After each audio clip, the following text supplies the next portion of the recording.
لا يزال الخير حيا لا يزال إن في الدنيا سلاما وظلال۔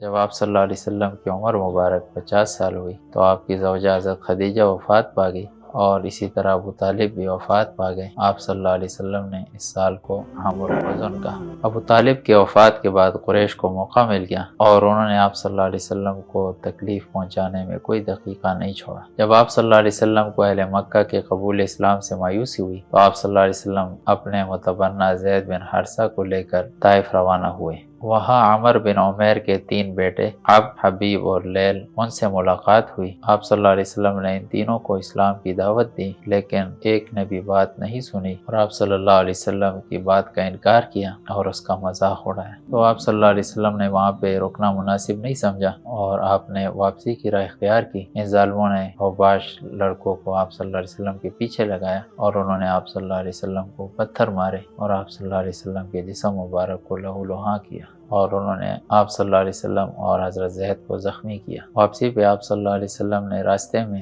انگوروں کا ایک باغ تھا، وہاں تشریف لے گئے اور وہاں پہ آرام فرمایا۔ یہ باغ مکہ کے سردار عتبہ اور شیبہ کا تھا، اور یہ دونوں اتفاق سے وہاں موجود تھے۔ انہوں نے آپ صلی اللہ علیہ وسلم کو جو دیکھا تو آپ صلی اللہ علیہ وسلم کی خدمت میں انگور پیش کیے، اور ان کا ایک نصرانی غلام تھا جس کا نام عداس تھا، وہ آپ صلی اللہ علیہ وسلم کے لیے انگور لایا۔ آپ صلی اللہ علیہ وسلم نے اس غلام سے تعارف کیا۔ آپ صلی اللہ علیہ وسلم نے اس سے پوچھا کہ آپ کا تعلق کہاں سے ہے؟ اس نے کہا میں نینوے کا ہوں۔ آپ صلی اللہ علیہ وسلم نے ارشاد فرمایا کہ وہاں میرے بھائی حضرت یونس علیہ السلام کو اللہ تبارک و تعالیٰ نے نبی بنا کر بھیجا، اور آپ صلی اللہ علیہ وسلم نے فرمایا کہ میں بھی اللہ کا نبی ہوں اور وہ میرے بھائی ہیں۔